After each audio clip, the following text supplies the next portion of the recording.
Berikan angkat pujian karya terbesar kasih yang terindah.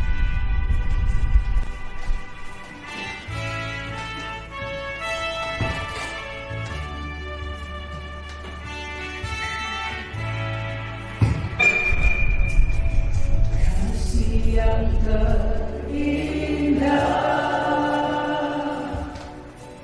hati yang mulia, hanya ku temukan di dalam-Mu, Yesusku. Pujian dari hatiku selalu di setiap waktu, tiada pernah berubah. Kasih-Mu, kasih yang terindah, kasih yang terindah, hati yang mulia, hanya ku temukan di dalam-Mu, Yesusku. Pujian dari hatiku selalu di setiap waktu, tiada pernah berubah.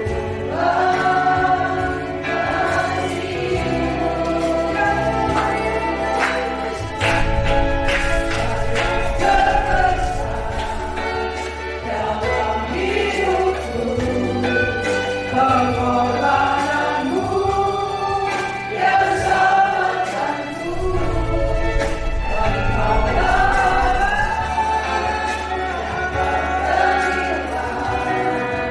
yang ku miliki dan ku hargai. Yesus, Engkau ku kagumi,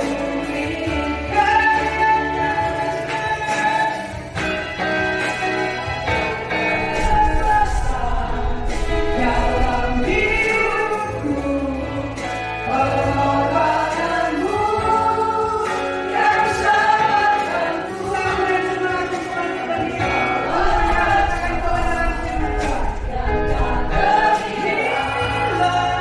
Yang ku miliki dan ku hargai.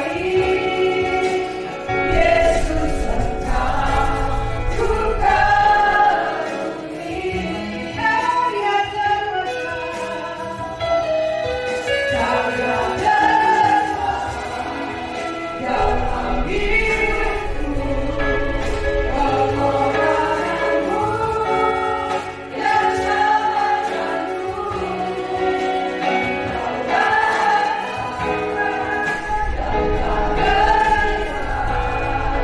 Yang ku miliki dan ku hargai. Yesus, Engkau ku kagumi. Karya terbesar dalam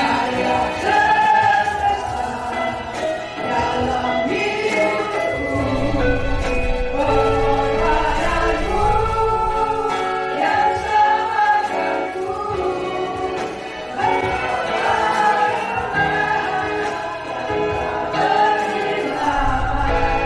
Yang ku miliki dan ku hargai. Yesus, Engkau ku kagumi. Shalom. Terpujilah nama Tuhan kita Yesus Kristus yang telah menjadikan kita sebagaimana ada adalah merupakan ciptaan yang begitu sempurna. Banyak orang di luar sana mungkin tidak sedikit mengalami berbagai hal, di dalamnya adalah pergumulan hidup. Namun jika kalau sore hari ini ketika Tuhan masih memberikan kita satu kesempatan. Bapak Ibu, kalau kita melihat bagaimana pertarungan hidup semakin hari ini tentu tidak semakin mudah, tidak semakin enteng, tidak semakin membuat kita bisa berlenggang kangkung. Tetapi perjuangan demi perjuangan, kerja keras seperti yang selalu dicanangkan oleh Bapak Presiden kita, tentu tidak terlepas juga kita sebagai orang yang percaya. Kekristenan juga menuntut suatu komitmen, suatu kerja keras, suatu perkara pergumulan, perjuangan yang tidak ada hentinya sampai kita menuju titik akhir kehidupan ini. Saudara, bukankah seringkali kita mendengar istilah-istilah yang kadang enak, akrab, dan begitu nyaman ketika ada berbagai orang yang mengatakan bahwa kita ingin menyenangkan Tuhan. Kita ingin menyenangkan Tuhan. Dan tidak sedikit juga kita kadang mendengar orang-orang yang berkata kita ingin memuji Tuhan. Kita ingin memberikan sesuatu korban persembahan yang baik bagi Tuhan, bahkan yang terbaik bagi Tuhan. Bahkan kalau orang-orang ini berkata seolah bagaimana hati Tuhan itu disukakan, disenangkan. Dan kita tidak pernah mengerti perkataan itu apakah Tuhan betul-betul disenangkan. Apakah Tuhan betul-betul disukakan? Apakah juga Dia benar hatinya disenangkan oleh kita? Bahkan ada berbagai hal juga, baik pemimpin pujian, bahkan juga singal, bahkan juga pemimpin daripada setiap aktivitas masuk ke dalam ibadah kerohanian. Maka kita mendengar juga banyak orang berkata, marilah kita mengangkat hati kita mengangkat jiwa kita mengangkat suara kita, supaya Tuhan ditinggikan, supaya Tuhan dipuji. Saudara, saya mau mengatakan hal ini bukan berkonotasi saya curiga, saya pesimis. Saya mengkritisi ini bagi setiap kita, termasuk saya di dalamnya. Kata-kata yang sering kita ungkapkan ini hanya di bibir saja.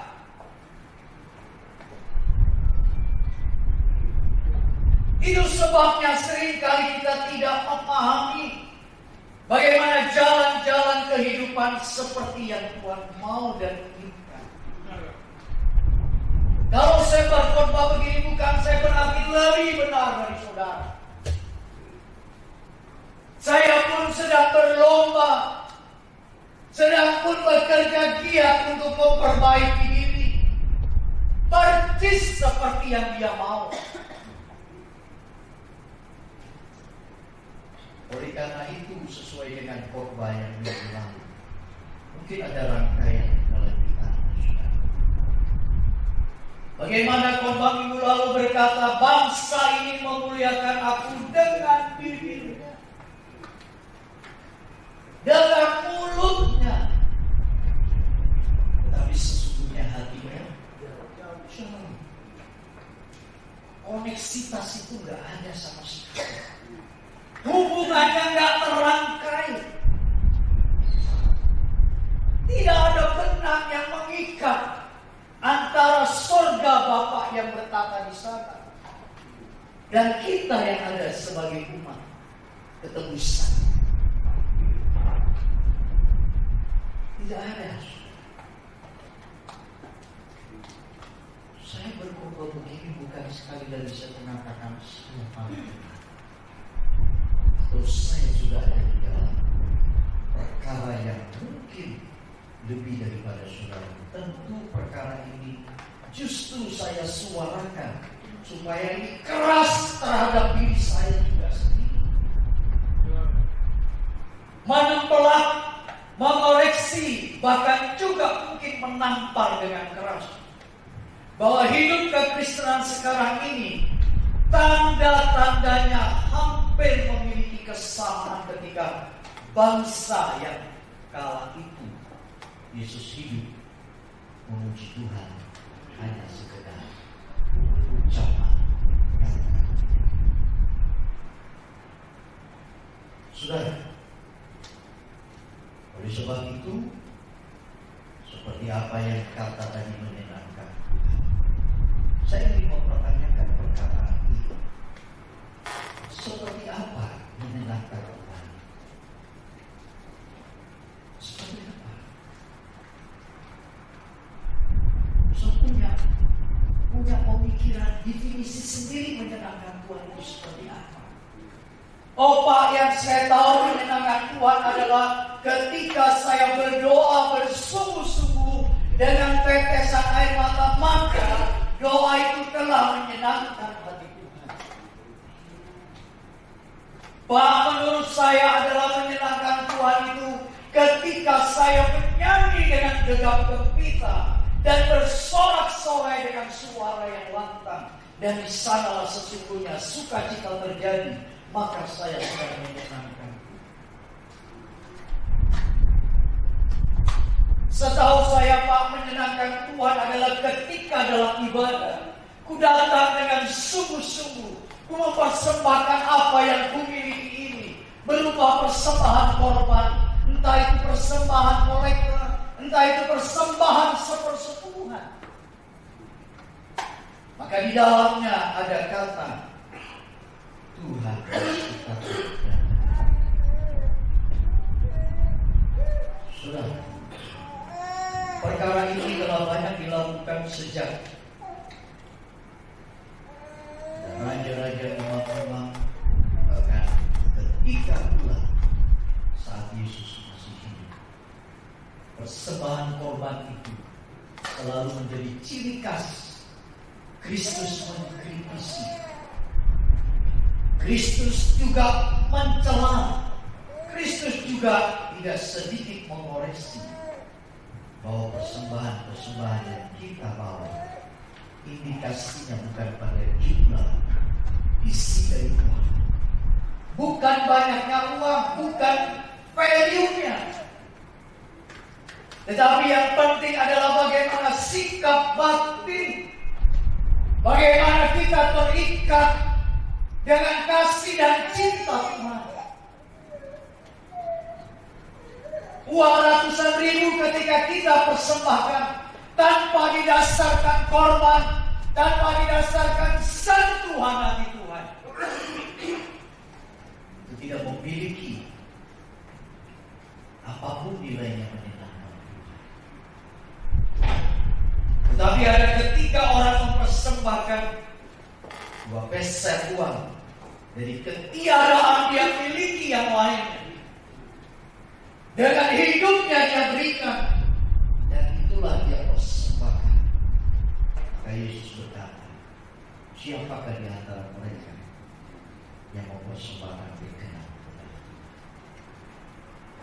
bukan pegi, bukan nilai uang, tapi apa yang dia miliki, yang dia tidak punya lagi. Beranikah kita menyenangkan Tuhan dengan tidak kita miliki yang lain lagi? Mana konsep menyenangkan Tuhan yang benar itu? Mana?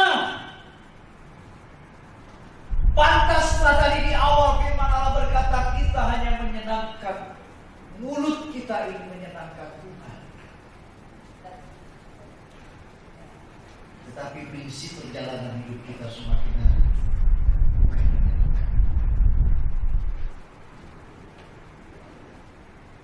Saudara, saya berharap setiap kita tentunya akan terus melangkahkan kaki apa yang terjadi.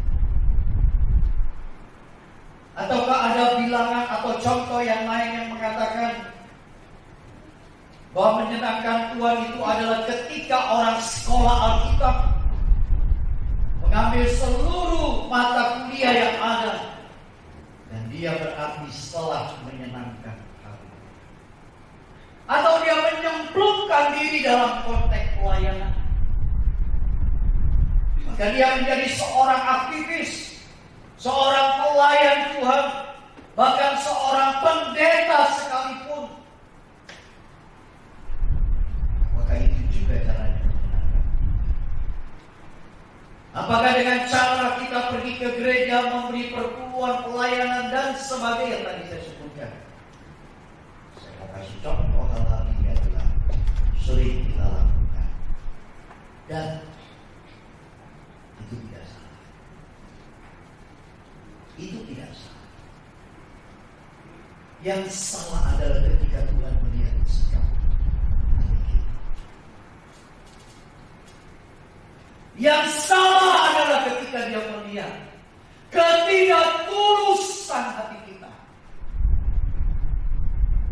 Ketika ketidakjujuran, ketika ketidaktaatan, ketika ketidaksetiaan kita kepadanya. Itulah yang menunjukkan segala apa yang kita katakan menyenangkan hati kita. Tidak salah. Semua ini adanya di bagian yang paling pertama, yang tidak bisa dilihat oleh semua orang, yang juga tidak bisa dikontrol. Tidak ada barometer, parameternya, ukurannya. Sebab semua ketika orang pergi ke gereja, semua apik, semua baik, semua suci, semua kondisinya begitu ada. tidak ada parameter, ukuran. Bisakah saya menilai di antara saudara yang ini baik, yang itu tidak baik, yang sangat benar, yang sangat salah, yang sangat lebih suci, yang sangat kotor? Nah, Tapi ketika dia adalah Allah, sumber kehidupan, tidak terlepas pengamatan Tuhan kepada setiap orang. Maka dari itu, saudara, kalau kita coba melihat di dalam Lukas pasal yang ke-10, ayat yang ke-21 sampai dengan ke-24, bagaimana ketika hal ini terjadi satu kali pada saat Yesus melihat suatu kondisi dan keadaan pada peristiwa ke-12 murid, ahli Taurat, dan orang yang mengikut di saat itu. Coba, bukankah ini anatomi tubuh yang Tuhan ciptakan pula? Ya. Dengan mata tetapi tidak melihat, dengan telinga tetapi tidak mendengar. Bedanya apa dengan konteks khotbah kita yang kemarin? Bangsa ini memuliakan aku dengan bibirnya, tetapi enggak connecting dengan hati. Sebab itu kalau sampai dikatakan tadi sebenarnya adalah tema di atas itu ucapan syukur dan bahagia, yang mestinya bisa ditangkap oleh murid-muridnya, saudara. Karena apa? Karena kalau kita melihat dalam pola daripada Tuhan Yesus mengatakan perkara ini, itu ada kaitan dan rangkaiannya. Maka di ayat yang ke-23, tolong ditampilkan lagi. Di ayat yang ke-23, di sana begitu kuat sekali ketika Tuhan mengatakan, sesudah itu berpalinglah Yesus kepada murid-muridnya tersendiri, murid-muridnya secara khusus. Bagi orang banyak, bagi pengikut yang kala itu mendengar ucapan kata bahagia tadi, ya Bapa, aku bersyukur dan berterima kasih karena perkara ini yang kau tuntut bagi orang-orang bijaksana, tetapi bagi orang-orang kecil engkau nyatakan. Nah, selepas daripada itu, saudara, sesudah itu berpalinglah Yesus kepada murid-muridnya. Perhatikan, murid-muridnya tersendiri 12 orang ini. Jadi Tidak semua Tuhan mengatakan dengan sembarangan. Dan berkata, berbahagialah mata yang melihat. Coba perhatikan, mata yang melihat dan apa yang kamu lihat.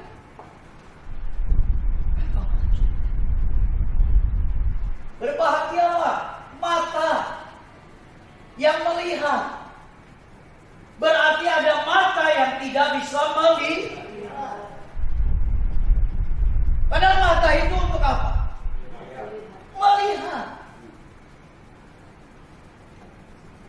Tapi ada sesuatu yang terhalang pada mata yang sesungguhnya untuk melihat tapi dia tidak. Itu sebabnya Bapak Ibu Saudara yang dikasih dalam Tuhan. Saya perlu menceritakan sedikit. Di dalam pasal yang sama ini, nanti saudara baca di rumah, ayat 25 sampai seterusnya. Nanti baca di rumah.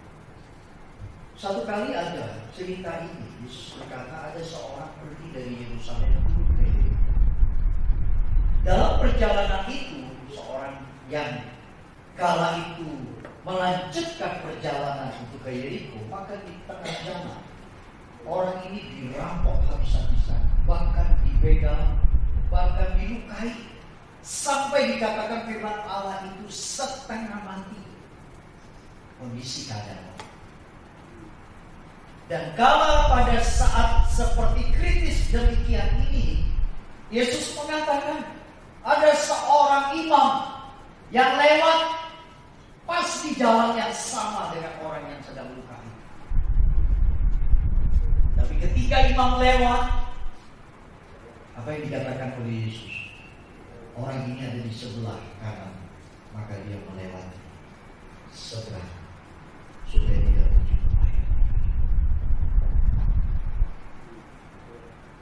Dan hal yang kedua, ketika Yesus berkata, lalu tidak lama kemudian lewatlah pula seorang Lewi yang sama jalan di tempat yang dimana orang itu sedang sekarat. Ketika Yesus berkata pula, si Lewi ini pun coba kita lewat jalan tidak dilihat. Sekalipun dia tahu, sekalipun dia lihat, baik imam, baik Lewi, bukankah dia punya mata?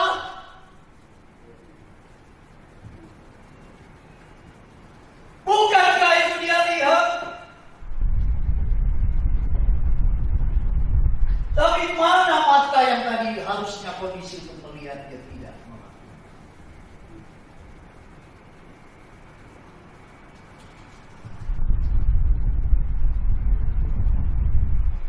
Menyenangkan Tuhan.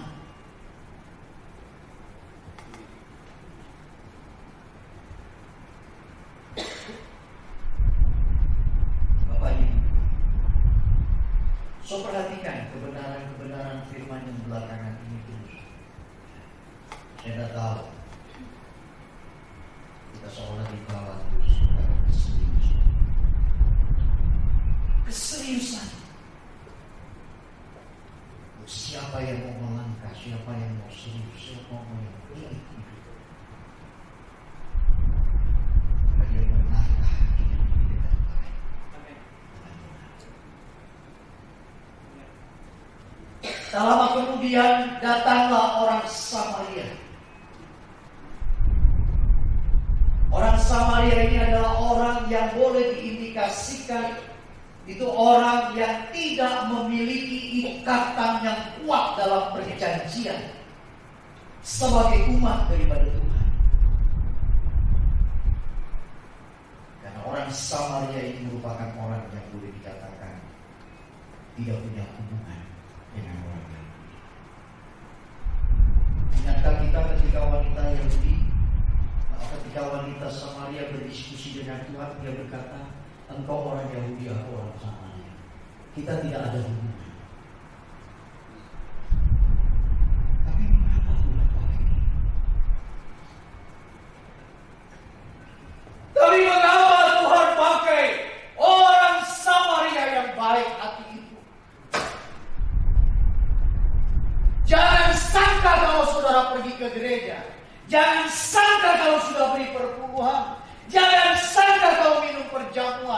kau sudah menyenangkan Tuhan. Orang di luar yang tidak mengenal Tuhan pun, ketika dia benar-benar melakukan apa yang mata melihat dan lalu menolong orang, Tuhan memberi contoh orang sama. Apa yang jadi kebanggaan kita? Melayani, khotbah, diundang sana, undang sini, pelayanan sana, pelayanan sini. Menyenangkan Tuhan itu kecil. Bayangkan ayat 23. Mata yang melihat apa yang kamu lihat. Banyak orang punya mata, batin matanya buta. Batin matanya buta. Lihat orang perlu ditolong, lihat orang perlu dikasih, lihat orang perlu dilawan, lihat orang perlu dikasih. Buta.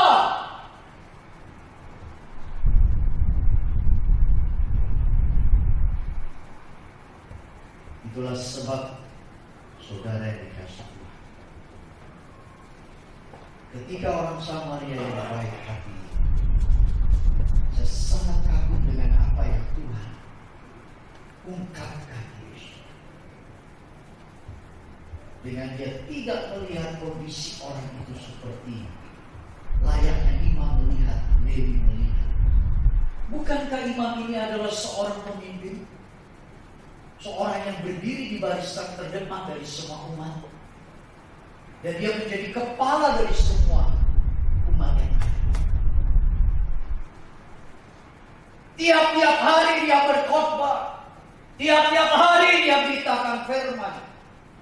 Tiap-tiap hari orang dihimbau untuk bertobat. Ketika matanya tidak bisa melihat apa yang dia lihat.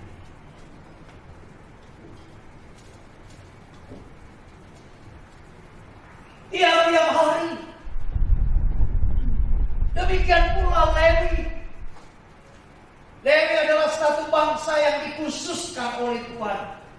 Dan hartanya pun Tuhan yang memerintahkan supaya ke-12 suku ini, yang 11 suku membagi satu untuk Lewi.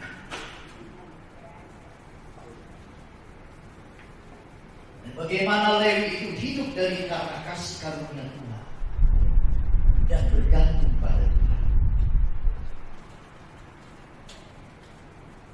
Perhatikan bukan? Sangat serius Tuhan melihat ini. Masihkah kita cuma hanya datang ke gereja? Kadang kita datang ke gereja, kadang kita merasa sudah enak, sudah nyaman, sudah merasa ada yang merasa di saudara. Udah pergi ke gereja berarti Tuhan disenangkan.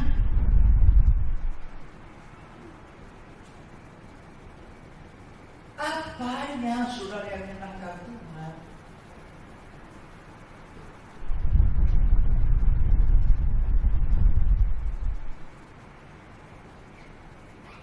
Akhirnya si Samaria sekalipun imam dan Lewi yang melayani, tiap-tiap hari orang Lewi ini melayani persembahan.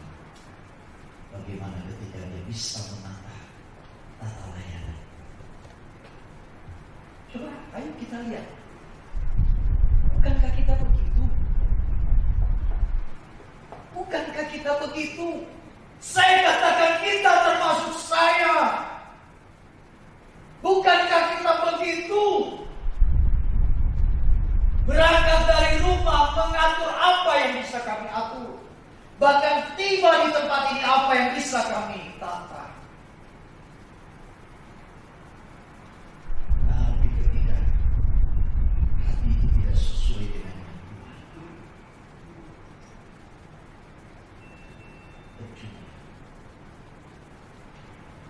Percuma.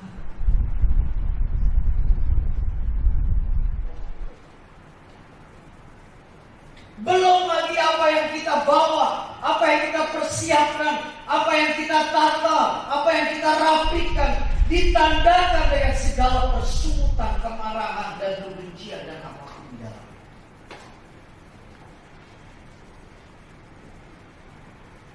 Habis sudah. Habis. Saya katakan habis apa? Habis. Karena gak ada spirit Tuhan di dalamnya.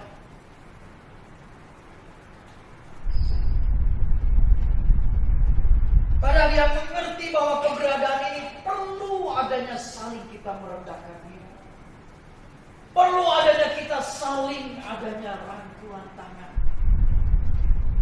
Dan perlu adanya kita saling seperti orang Samaria ini yang baik. Cepat segera dikatakan firman Allah, mengelap luka-luka yang ada pada. Selain luka-luka yang hilang, itu pun dikasih luka yang dibeban. Ketika dibebannya, saudara, Bukan ketika kita menolong orang. Antara setengah hati, antara serius itu beda. Beda. Kalau kita serius sampai kita merasakan dia adalah bagian, dia adalah bagianku. Sekalipun ku tidak kenal siapa dia. Kristus kan ajar begitu, saudara.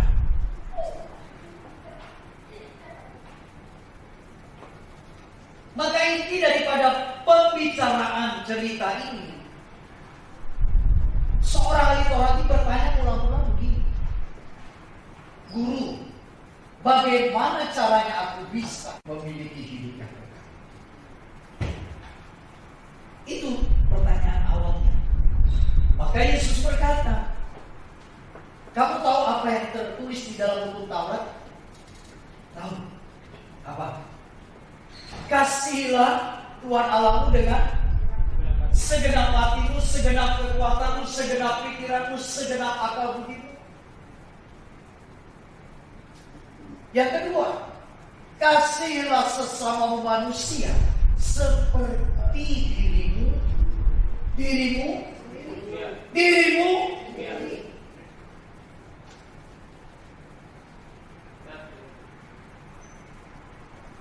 sendiri. Bukan dirimu untuk tetangga kita. Bukan dirimu orang lain. Seperti dirimu.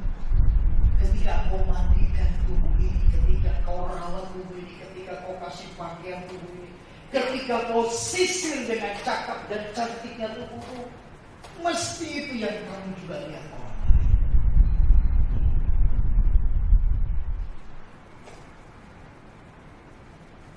Maka tadi di awal saya kembali lagi mengatakan,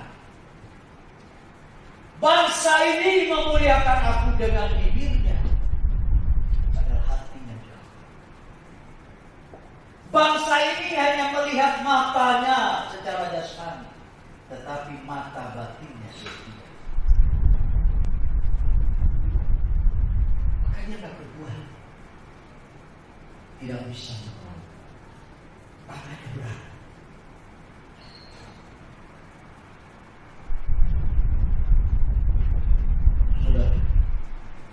Memang ada dua hukum yang Yesus katakan. Dan terangkainya kitab Kejadian sampai dengan kitab Wahyu ditutup. Itu disimpulkan dalam dua. Pertama, kasihlah Tuhan Allahmu dengan segenap hatimu. Dan yang kedua, kasihlah sesamamu seperti dirimu sendiri.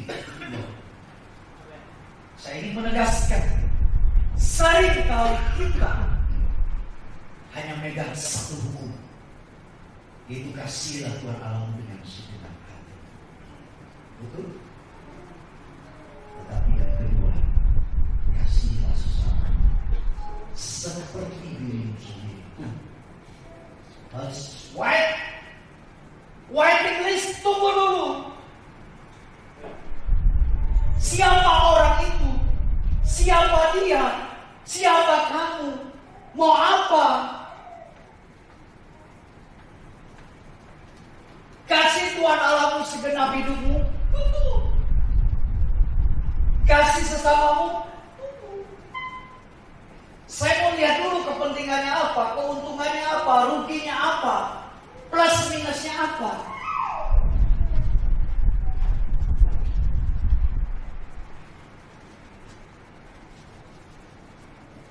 Bapak Ibu, kita sering jatuh, bahkan kita sering ada di lubang wilayah ini. Mata kita nggak bisa melihat batin kita.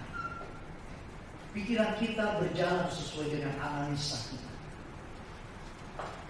Maka keputusan-keputusan yang kita ambil ditentukan pikiran yang sudah ngeblok, yang sudah membatasi diri. Seperti yang tadi dikatakan. Tunggu dulu, aku pengen lihat dulu kepentingannya apa. Apakah ada keuntungan bagiku atau justru sebaliknya? Saudara gereja hari ini, saya mau katakan kita sering terjelembab dan jatuh dalam wilayah. Kita tidak bisa mengasihi dengan kasih seperti yang Kristus. Kok bisa kita mengasihi Tuhan, tapi sesama kita tidak bisa? Ini kan nggak ada koneksitas lagi, saudara. Ada orang menganulir, bahkan menafsir bahwa dari istilah salib itu, bagaimana ketika malah dari atas ke bawah menuju, itu hubungan vertikal antara manusia dengan Tuhan. Dan pala yang melintang dari kiri ke kanan memuncul. Itu menunjukkan bagaimana kasih yang kepada sesama. Itulah bentuk daripada salib.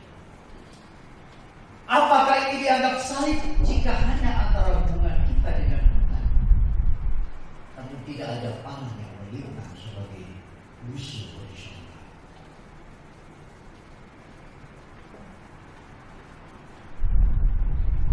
Dunia yang sudah semakin materialistis, hedonis, bahkan dunia yang sudah dibawa kepada semangat zaman yang akhirnya kita diberikan satu kesemangatan melayani, berbakti, beribadah, hanya memiliki indikasi-indikasi tuntutan dan tujuan. Tidak karena vertikal dan horizontal. Dan akhirnya si orang Samaria yang baik hati ini ketika menolong, membebat, bahkan dia mengangkat orang ini. Perhatikan, dia mengangkat orang ini. Dan dengan demikian dia taruh di keledainya, tunggangannya. Sementara dia jalan dan dia menuntun keledai. Terus di atas keledai dia jalan.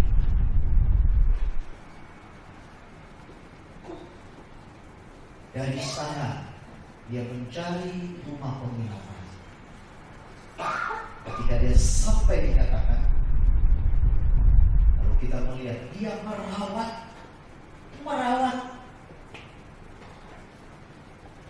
Orang banyak mau menolong, tapi untuk merawat itu sangat orang yang susah.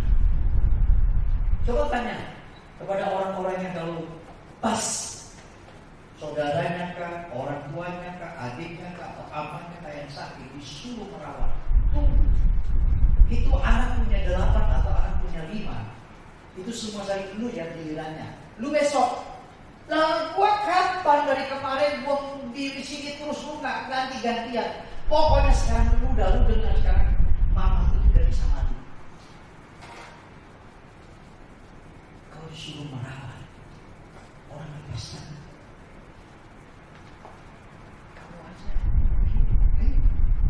Dia dekat sama kamu. Sama kamu, dia bisa. Jadi mau. Padahal merawat itu punya kapasitas semua. Dekat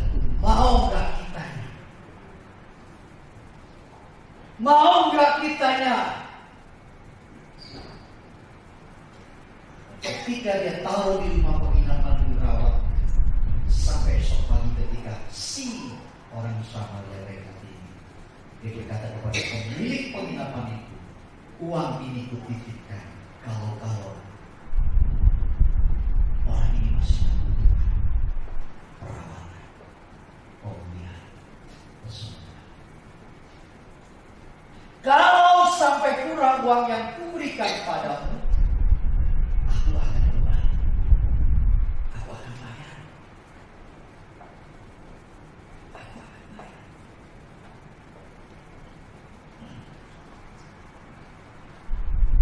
Saudara, kalau kita mengerti perkataan menyenangkan Tuhan,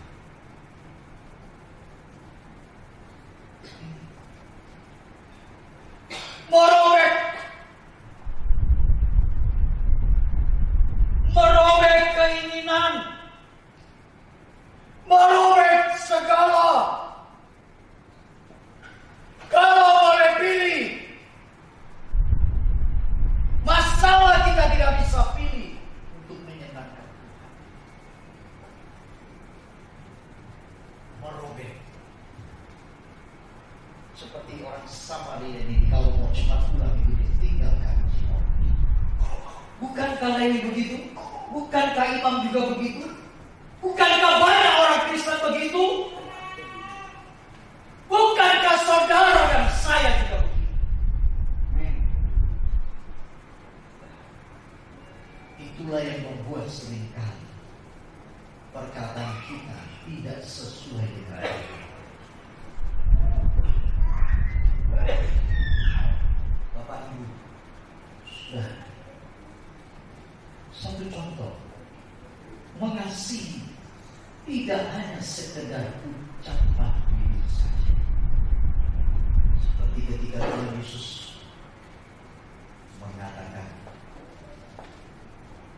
bahwa bangsa ini memuliakan aku dengan hati, tapi harus bisa sampai kita terwujud sebuah tindakan. Banyak orang hanya bisa melakukan mengasihi Tuhan, tapi pada hukum yang kedua, mengasihi sesama tidak sanggup melakukan. Hati yang tergerak oleh belas kasihan, kan si orang Samaria itu tergerak hati oleh karena belas kasihan. Sebab itulah ia melakukan dan ia mengerjakan. Saya mau katakan, orang yang tergerak hati dengan penuh belas kasihan itu tidak akan pernah di mana-mana rumusannya datang dengan hati. Orang yang punya hati berbelas kasihan tidak ada di mana-mana rumusannya datang tiba-tiba. Tapi orang yang punya hati, orang yang punya belas kasihan, bagaikan satu perjalanan progresivitas yang dia terus menabung, terus dia membenahi, terus dia mengerjakan, terus,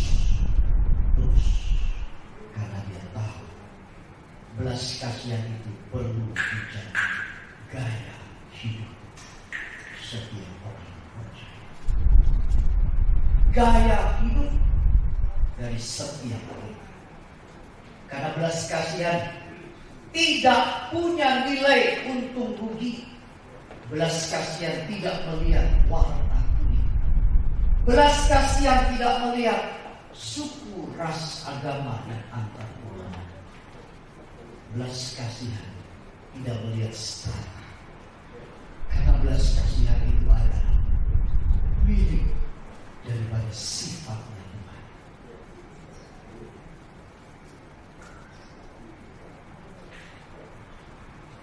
Satu kali ketika Maria dan Marta kehilangan salah satu saudaranya yang bernama Lazarus, Marta berlari dan menemukan Yesus.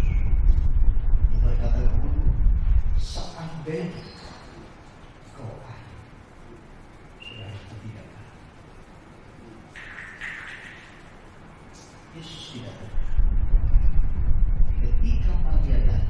perhatikan ketika Maria datang dengan bahasa yang sama. Seandainya engkau ada.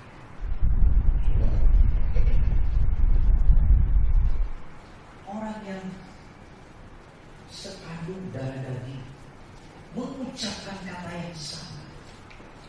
Tapi yang menjadi persoalan, mengapa ketika Maria berkata, Yesus lalu dikatakan tergeraklah hatinya oleh belas kasihan. Bisa saudara cerita dari peristiwa ini? Marta cuma melayani, tidak punya hatinya Kristus. Tapi Maria, ketika dia mengambil bagian yang terbaik, di situ dia punya relasi dengan Tuhan. Ucapan yang sama, tapi menggerakkan iman yang berbeda. Maka Tuhan dikatakan firman Allah. Yohanes pasal 11. Sudah menemukan ayat 33 kita baca. Ketika Yesus melihat Maria, apa? Menangis dia. Kenapa Marta dia tidak menangis? Hah? Saudara mesti cerna. Ketika dia melihat Maria dengan matanya melihat Maria saja, itu sudah tersentuh seluruh hatinya. Dia menangis. Jadi kata lain, tidak perlu kau katakan apa-apa Maria. Aku tahu apa yang kau inginkan. Aku ngerti. Banyak orang seperti Marta, termasuk saya juga, yang tidak bisa membuat Yesus menangis dan menggerakkan hatinya. Dan juga orang-orang Yahudi yang datang bersama-sama dengan dia, maka maskullah hatinya selain dia menangis. Maskul ini ibah. Hatinya punya ibah, berbelas kasihan. Ia sangat terharu dan berkata, terus dia kata, dia sangat terharu dan berkata, dimanakah dia akan melahirkan Maria? Jawab Maria, Tuhan, Maria dan Maria.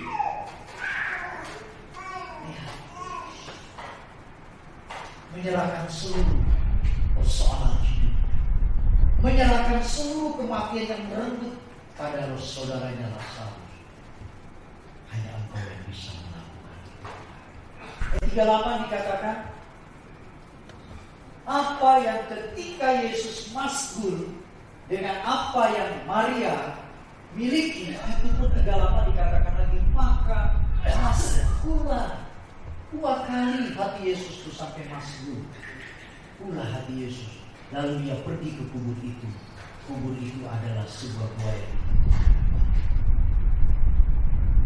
2 kali Yesus masgul. Karena sikap Maria. Saya sangat percaya sekali Tuhan. Sangat percaya sekali saudara. Bahwa Tuhan itu sebenarnya sangat tahu hati kita. Dan mengerti. Tak perlu kita minta segala macam. Sesungguhnya dia sudah punya hati bagaimana sikap kepada Maria dan juga kepada kita. Maka dari itu, saudara, kalau kita lihat perkara ini, itulah yang membuat mengapa Yesus akhirnya melakukan tindakan. Dia berkata kepada Lazarus, bangkit, kematilah Lazarus. Saudara, belas kasihan adalah sifat Allah. Yang tadi saya mau katakan, orang punya belas kasihan itu tidak bisa seperti orang makan instannya mie. Tetapi belas kasihan itu terus ditutup bagaimana dia menjalani bersama. Punya hati seperti dia. Punya hati ini tidak bisa diajar. Dilakukan. Dikerjakan. Kalau kita cuma diajar, itu cuma batas hati mata doang yang melihat. Batin kita nggak melihat. Kalau kita mengalaminya Tuhan, kita disentuh hatinya Tuhan. Saya mau mengatakan bukan lagi menunjukkan pada diri saya punya itu. Masih banyak orang di luar sana yang perlu tangan belas kasihan kita. Bayangkan pemuda-pemuda seperti ini. Bayangkan tunas-tunas yang seperti ini. Belum lagi ada tunas-tunas yang merekam. Yang mestinya tangan kita merangkulnya. Tangan kita memberi kesempatan untuk mendekatnya. Jangan sampai dalam dunia. Dan dimiliki oleh dunia dan hilang lenyap masa depan.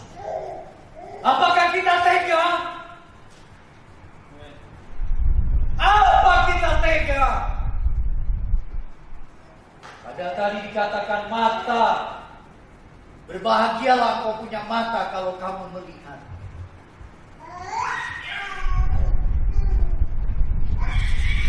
Sedang mengintrospeksi diri ini. Begitu butanya batinku ini. Begitu nyamannya hidupku ini.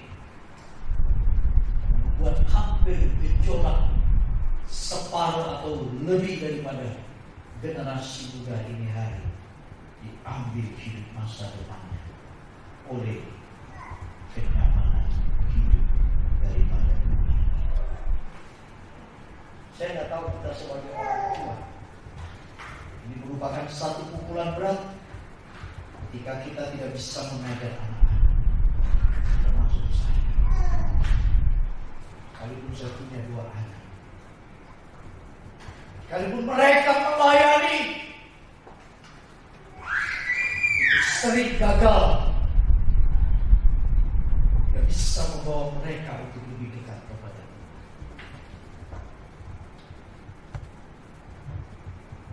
Doaku supaya mereka tidak diambil oleh dunia. Dan kepentingan dirinya mereka. Keponakan kita, adik ipar kita, ini termasuk cucu kita dan yang lain. Saudara, untuk mengakhiri khotbah sore hari ini, mengasihi itu berarti merobek hati kita dari sebuah keakuan. Mengasihi adalah merobek status keadaan kita yang mungkin label-label imam, lewi, dan entah apa yang lain. Mengasihi itu berarti merobek segala sekat, bahkan pembatas di antara sesama manusia. Kalau kita masih sore ini melihat batasan-batasan, maka kita sedang menaruh satu perjalanan sejarah yang sama. Kita ras antar golongan dan budaya. Orang bila sudah merasa tahu atau ahli, bertepatan di sini adalah seorang ahli Taurat yang bertanya kepada Yesus. Si ahli Taurat ini berkata, bagaimanakah caranya aku mengasihi sesama? Bahkan aneh dia bertanya, siapakah sesama manusia itu, Guru? Coba. Ahli itu, ahli Taurat, kok bisa nanya siapa sesamaku itu? 2, satu dia bodoh benar atau dia satu pura-pura bodoh? Pura-pura bodoh. Orang kalau sudah ahli, sudah merasa tahu, seringkali pura-pura